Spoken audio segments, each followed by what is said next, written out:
Welcome to Gun Owners of America, State of the Second podcast. I'm Kailey. And I'm John, and today we're joined by Anthony from Goat Guns. And for those of you who don't know what Goat Guns are, they're awesome model guns to scale, and they are just so much fun to build and have on display. So Anthony, thank you for joining us today. Is there anything that I missed when I introduced you? No, thanks for having me. But yeah, you're right. They are an awesome, fun, I would say, fidget toy slash die-cast model to play with. All right, so we're going to get into our first segment, which is rapid fire questions. We're going to ask you 5 questions. You go ahead and give us your answer. What is your favorite goat gun? Oh man, that's a hard one. Holy crap. My favorite goat gun, I would have to say, is the M16A1 with the Grenadier handguard and the grenade launcher attached. It's just, the M16 in general is a beautiful gun. So, and legendary, did a lot of good for us as a country. So yeah, the M16 is just1beautiful gun. Who is your most watched content creator? You know, most of the gun tubers, Coleon, Garantham, Kaya from Classic Firearms. I mean, it's, that's a hard one to say. What goat gun do you want to make that you don't already have in your lineup? I want to make a lever action rifle and a like a peacemaker, a revolver, Western. I want to see some Western stuff. What was your latest impulse buy? My latest impulse buy, probably a suppressor. What is the most overrated gun in real life? People are probably going to hate me for this, but I'm going to say Glock.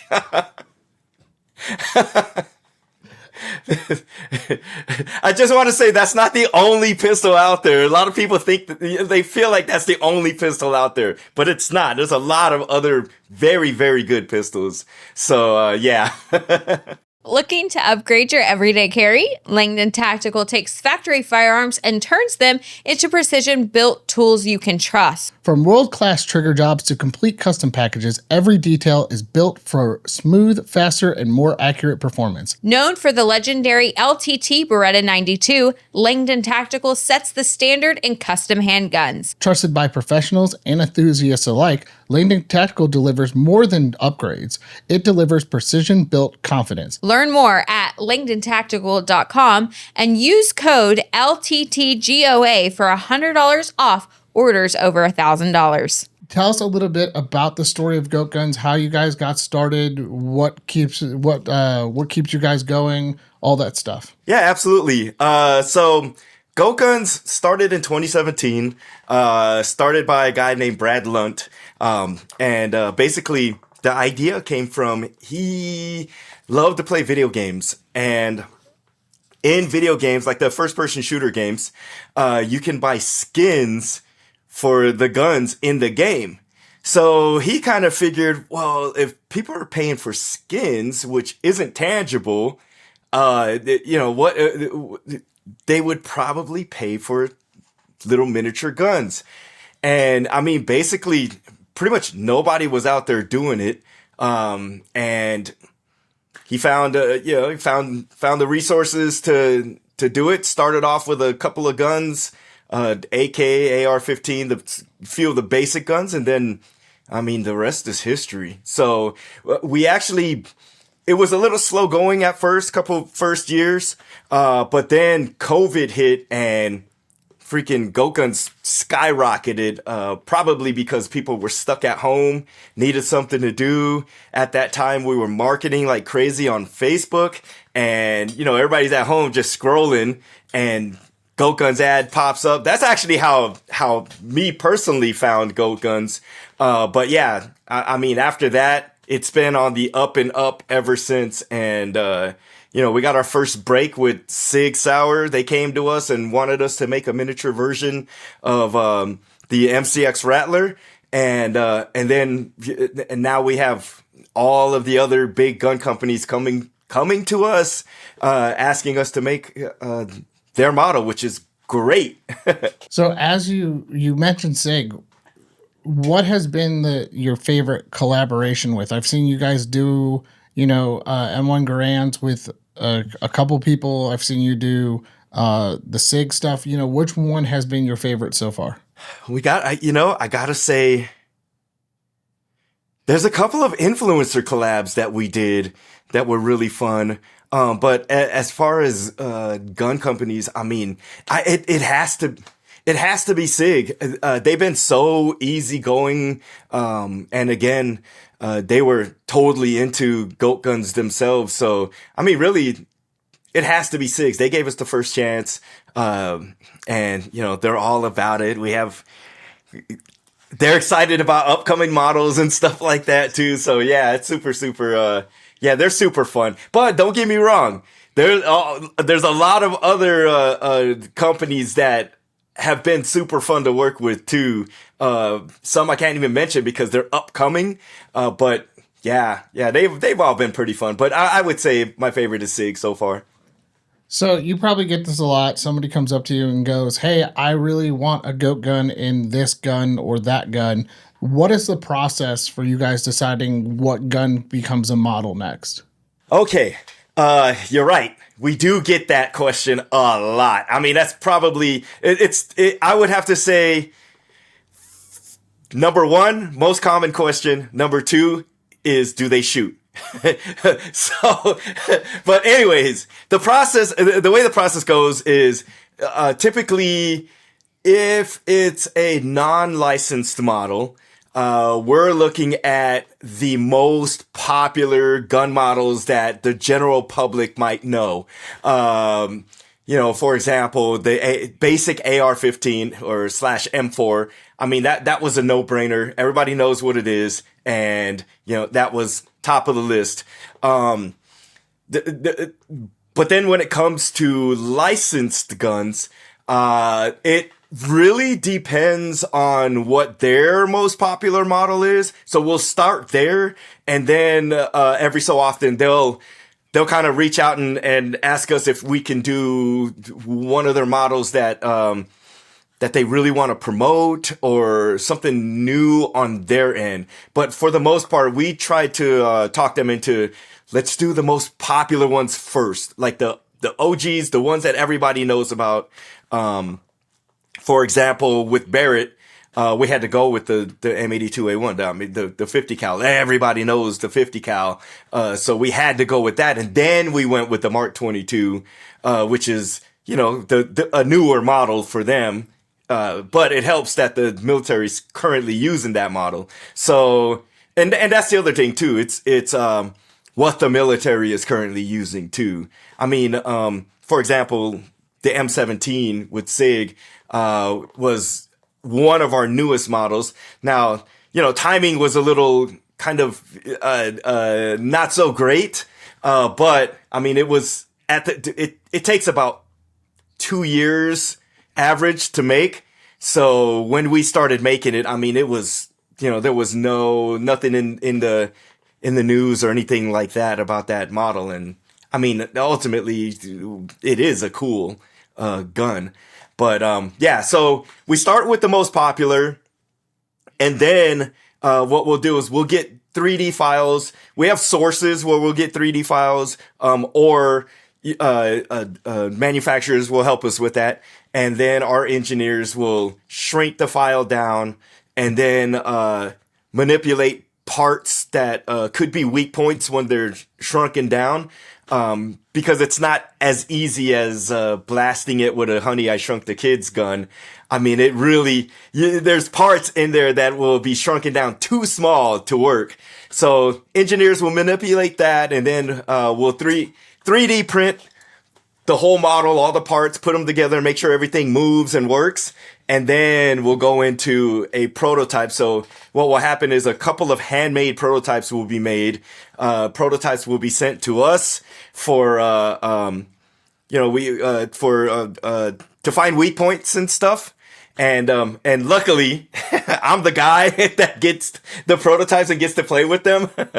So we'll find weak points. We'll give feedback. They'll fix them. And then once we have a prototype that we're happy about, we'll send that over to the licensee, and then they'll have to approve. And once they approve, then we'll start making packaging and all that stuff. So yeah, it's a pretty long process, but like I said, it typically takes around 2, sometimes 3 years. The M17 took us 3 years.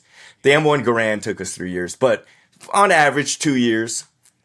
So when you're laying out the models and everything like that, because you build the kits together, how do you decide, okay, well, this part you're going to have to build, and this part is already going to be pre-assembled. So like the 1911, the lower frame is already built out, and you just got to put the slide and the slide stop in. On the other models, like the M16, you got to put the handguards on and all that stuff. So how do you decide what needs to actually be assembled and what's already pre-assembled when it leaves the factory? So we didn't want to make the model intimidating to put together. So any parts that are kind of harder to assemble, we'll tend to assemble that on our end, and then the parts that we want the customers to put together, we want them to be kind of the more simpler stuff.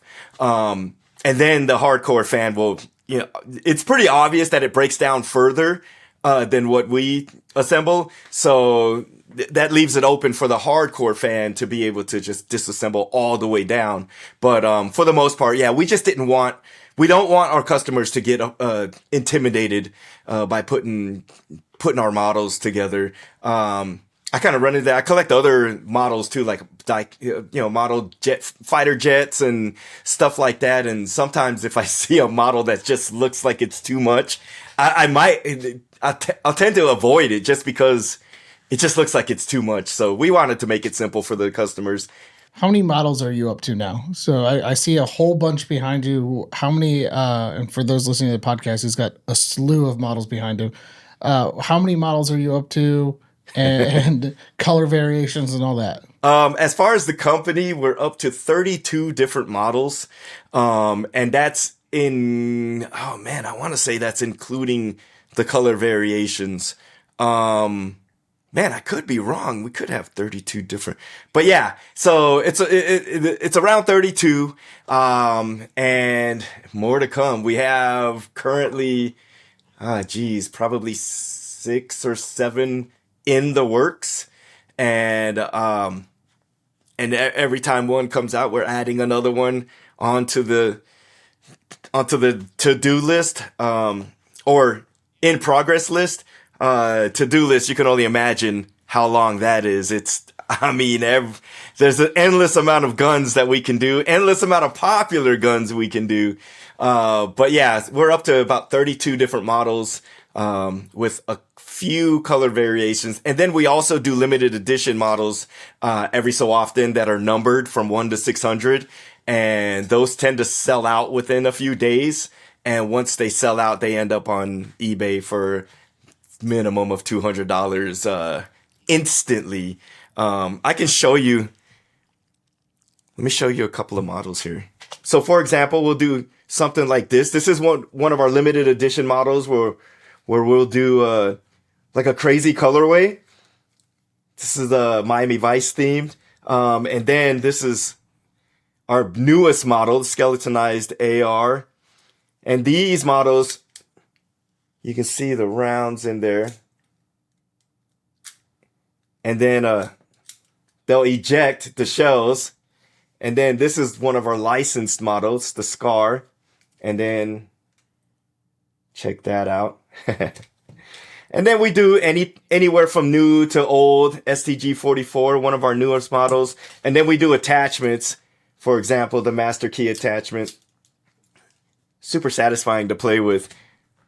But yeah, so we try to do everything. We're trying to take over the world. So If you're looking for a one-stop shop for all of the parts that you need for your current build, your next build, or to dial in your everyday carry, look no further than Primary Arms. They are a fantastic supporter of gun owners of America, and for many of us, they are the first place that we stop when we're looking to build our next gun. So check them out at Primary Arms, and you won't be disappointed. You mentioned it takes 2 years to develop the product.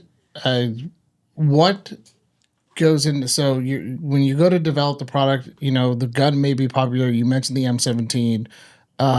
What happens if you go into 2 years of development and then the gun just didn't do as well as they thought it was going to do, or something like that? How do you combat, that 2 year wait time? For a new model in development, we typically we'll just wait until we get it right. And some models, no model ever comes out according to scheduled. It never happens. It's kind of like construction. Like you're never done at the allotted time.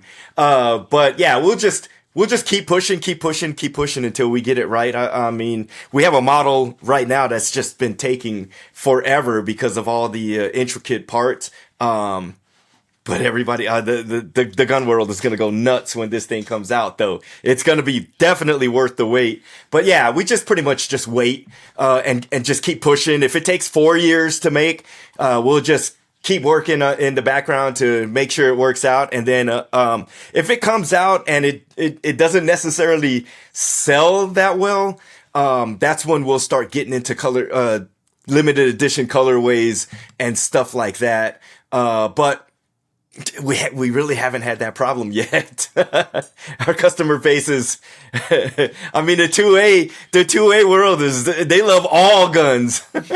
Those who are not watching on video, who are listening to this in audio, he showed off some cool accessories on it. The Scar had a flashlight. Is that flashlight new? I don't remember seeing that before. And going to add on to that, what goes into deciding what accessories you're going to model and add on to things? That's a great question. So the flashlight, so we previously had a flashlight, but it was just a prop, a non-working model. The reason was because our engineers were having a hard time getting a flashlight that small to work. But then recently, it is recent. I want to say within the last couple of months, the engineers got it right. And so we pretty much I almost want to say re-released it, but not really. The design is exactly the same. It's just now a working flashlight. So what we ended up doing was cycling out all the old ones and then brought in the new ones. And, we really just replaced it with the new one. So same SKU, just when a customer ordered a flashlight, it just happened to work.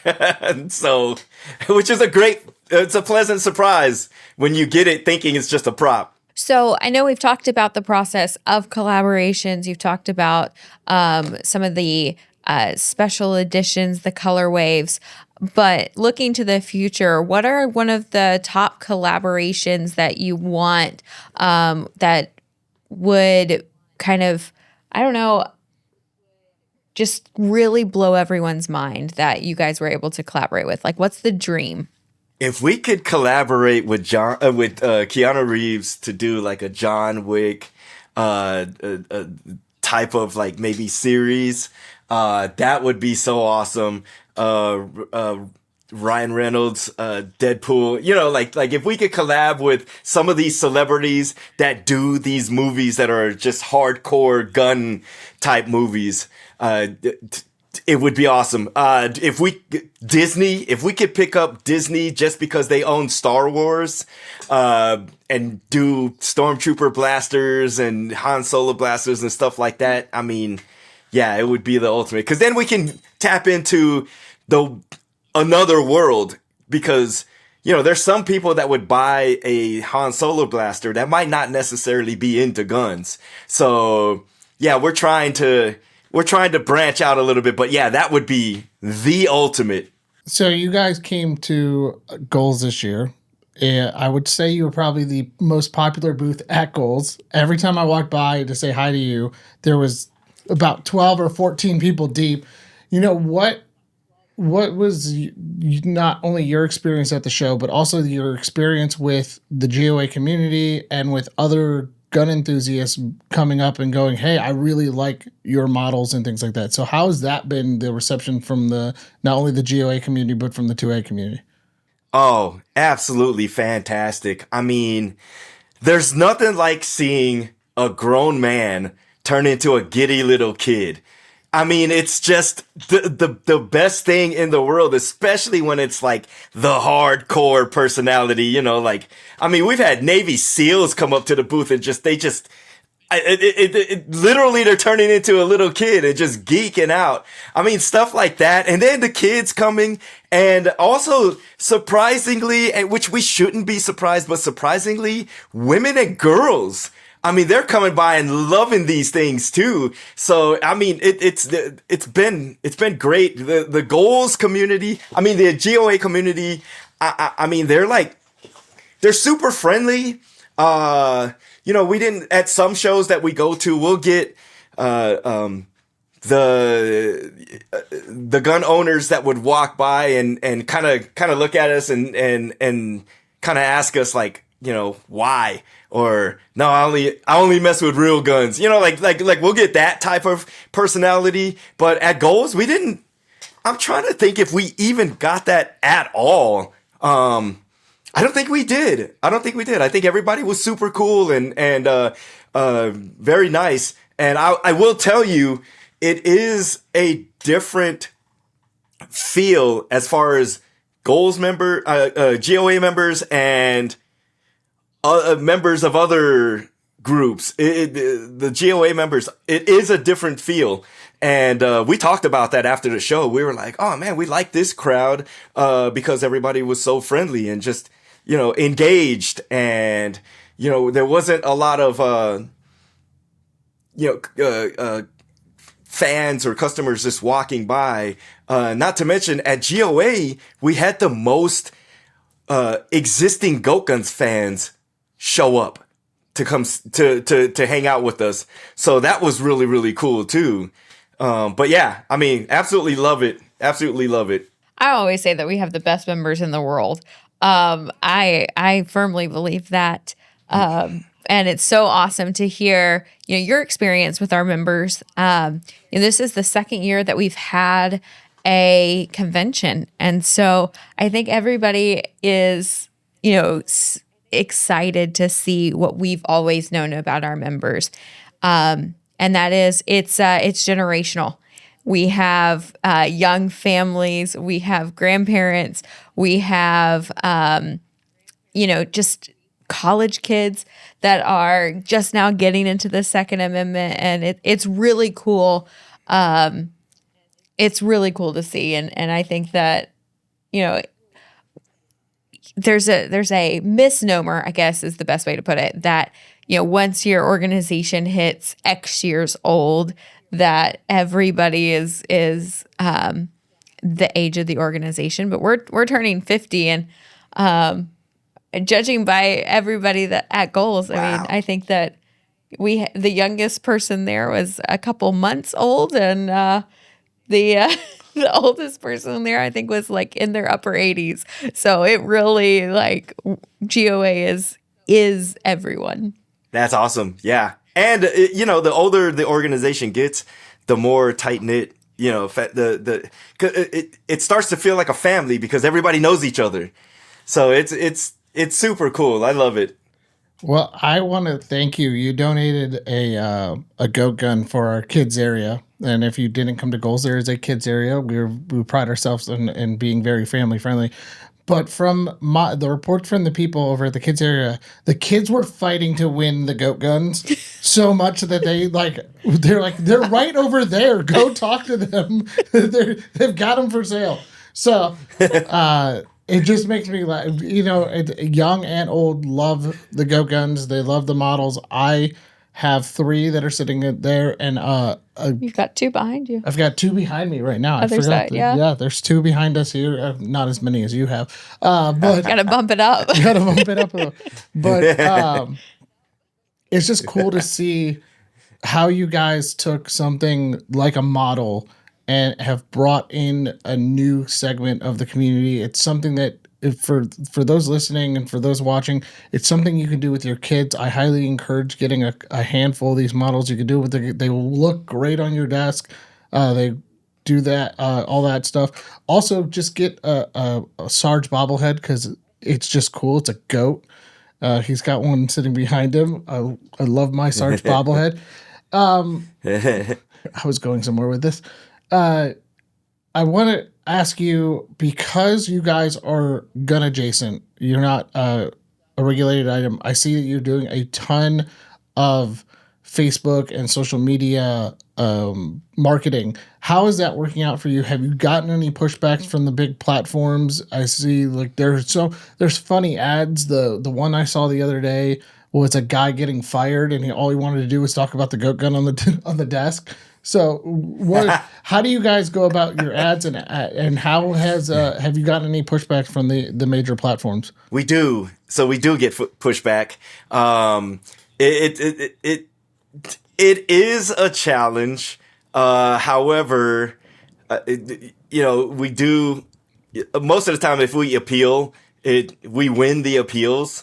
But yeah, we do get some pushback, but we try to be careful with the nature of our content and the nature of our ads, just to kind of make it a little more family friendly than we would like.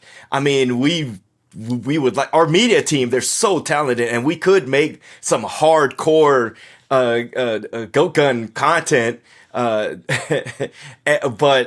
we have to kind of play the game, and it seems like we're playing the game pretty well right now. Hopefully it loosens up a little bit, and hopefully their algorithms realize that our stuff are miniature non-firing models. But it is a challenge sometimes, but for the most part, I mean, it's working. But yeah. And the cool thing too, I mean, we have so much exposure because we have fans that are out there making videos with goat guns and, TikToks and stuff like that. And we have to give thanks to our fans for that, because maybe we're hoping that it's overwhelming for these platforms. There's too much exposure out there for them to catch everyone, which, I mean, could be the case too. But yeah, I mean, speaking of fans, I gotta say, the most important part of our business is our fan base. I mean, the fan base, we set the price of the goat guns, but the fan base sets the value of them. So it's really, we really love them because, I mean, they are totally addicted, which is, how could you not be? But I mean, we have a Facebook group called Goat Guns Addicts. If you're not part of it, if you guys aren't part of it, you gotta join it. It's called Goat Guns Addicts. It's a private group, but it's about 7,000 strong, and these fans are actual Goat Guns addicts, and they're literally 3D printing parts that we don't have for their goat guns to mimic what they actually carry.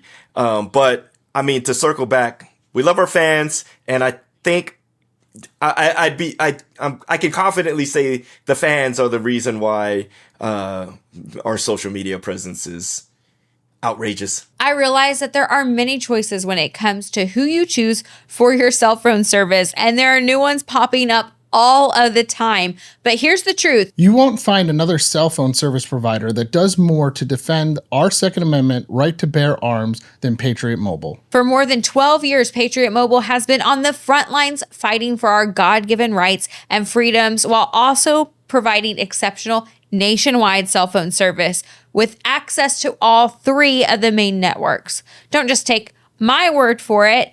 Ask one of the hundreds of thousands of Americans who have made the switch and are now supporting causes they believe in simply by joining Patriot Mobile. Switching is easier than ever. Activate in minutes from the comfort of your own home. keep your number, keep your phone, and or upgrade. Patriot Mobile's all U.S. based support team is standing by to take care of you.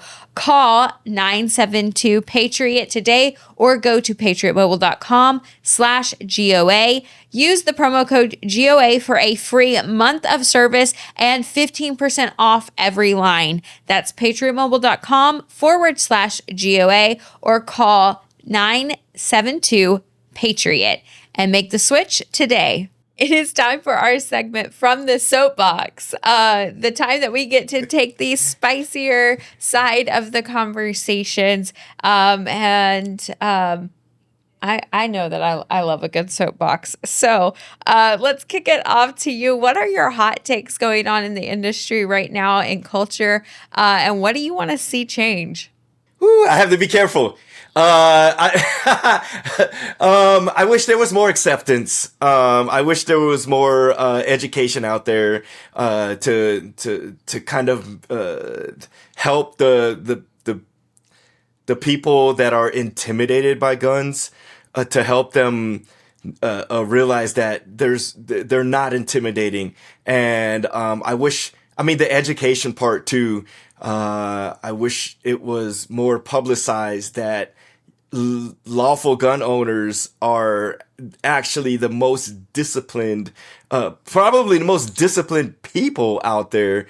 But the stuff like that, I'm pretty excited about the tax stamp stuff coming up, which, leads to my impulse buy. but I just wish there was more tolerance. I think with our product, some of the challenges we have, I think, are based on the intimidating or so-called intimidating look of them. But I mean, even if you look at it from, let's just say, a collector or a builder, someone who likes to build stuff. I mean, even if you look at it from that standpoint, the mechanics of guns is pretty awesome. If you take out the fact that they shoot, the mechanics are still cool. So I wish there was more education about that out there, and tolerance. You brought up the mechanics of the gun, and if you studied engineer or not an engineer, just looking, you have to remember guns, you're literally controlling an explosion in front of you and making sure that the gun has to actually function and go back, and the recoil spring, and it's just, you're absolutely right. And I think what I want to do is applaud you guys, because you are kind of helping bridge that gap with these models by educating, by showing the tolerance. I mean, they're fun looking, they're fun to build. It's something you can do as a family. Get a whole bunch of goat guns and build them as a family. We built 50 of them as a crew before Kohl's, which was fun. So it's one of those things where you guys I applaud you for bridging the gap, and to not to harp on this, but to go back to goals, watching the age demographic who were coming over there to buy the models, who kids dragging their parents over and were like, I want one of these, and that building a community around a model, or building a family time around a model, which it doesn't always have to be, going to the range, which I would applaud you to go to the range, and please go to the range and go shoot your guns. But doing something like that as a family, something like a winter activity for those who are in the colder states, or even a fun activity to do one night to build all the models, I think that speaks volumes for your company and how you've been able to bridge that gap. 100%. I mean, I gotta tell you, I can't even count how many testimonies we've gotten from customers, dads that say, "Oh, this is a great way for me to bond with my son," or grandfather and grandkids, and I mean, we've even had teachers reach out and telling us, that these are a great educational tool to get the kids to learn the mechanics of the guns. And then later on, when they get a real gun, if they're familiar with it, they're familiar with mechanics and all that, which is super, super cool too, because someone who's unfamiliar. I mean, it's better to have someone familiar with the mechanics at their first gun range than someone who's really not familiar, because then they're trying to learn as they go with something that creates an explosion on the inside. So, but if they already kind of feel the model, I mean, it's amazing. So, I mean, thanks for the feedback on us bridging the gap. I didn't really think of it that way, and we really should think of it that way, because we are kind of in the middle, and they're so accurate that it is a very non-intimidating way to play with guns. It's the safest way to play with guns, actually. Yeah, and I think one of the coolest things is, we spend a lot of time on this podcast and at GOA in general talking about how do we build an on-ramp to the Second Amendment community? How do we get people from maybe anti-gun to gun curious? And I think a lot of that curiosity can be solved with just allowing them to interact with something that starts that educational process, but doesn't have the intimidation factor of maybe going to a range or figuring out who in their circle may be that secret gun owner, because depending upon your surroundings and where you live and who you interact with, they might not know that, their best friend or their that someone in their community is pro-gun. We jokingly talk about how many people during COVID went to the person that they knew was the gun owner in their circle, but sometimes that person isn't identifiable. And so Goat Guns kind of provide that first interaction, that those first few pieces of training, especially in that gun curious phase, that would empower somebody to go seek education, go find that person in their community that's a gun owner, and start them on the journey in a correct way. 100%. Anthony, can you just tell people where they can find you, how they can join the Facebook group, how they can get Goat Guns, all that stuff? Yes. Okay, so go to you can find us on Instagram, goat.guns. YouTube is Goat Guns. Facebook is Goat Guns. To join the Facebook group, again, it's called Goat Guns Addicts. Goat Guns Addicts. It's a private group. All you have to do is accept the rules, and we'll let you in, and you will, if you're not already hooked, you will get hooked. It's contagious. You could also find us at TikTok, Goat Guns, and goatguns.com. That's where you can get Goat Guns. Oh, not only that, you can actually find us in stores too. So we have a lot of dealers, anywhere from small gun shops to hobby shops, to the big stores like Shields, Sportsman's Warehouse. Just picked up Bass Pro and Cabela's. So keep a lookout for more. But goatguns.com. Yes, I highly recommend you get several Goat Guns, not just one, because they're addicting and you need several. Definitely go check them out. Well worth it. Anthony, again, I thank you for being on the show today. As a thank you for being a guest, we have our gift for our guest from Palmetto State Armory and AAC Ammo, so you'll be receiving that after the show. Again, thank you, Palmetto State Armory and AAC Ammo, for sponsoring our gift for our guests for this season of State of the Second. This is awesome. Thank you so much for having me. You guys were great to talk to. Well, it has been wonderful having you. And thank you guys for watching this week's episode. Be sure to like, share, subscribe, and register for Goals 2026 in Des Moines, Iowa. You will not want to miss this event. And we will see you next week. Also, if you comment below, maybe Anthony will do a 50th anniversary GOA Goat Gun. I'm just putting it out in the ether so Anthony can start working on that now. But thank you guys, and have a great rest of your day. Hey!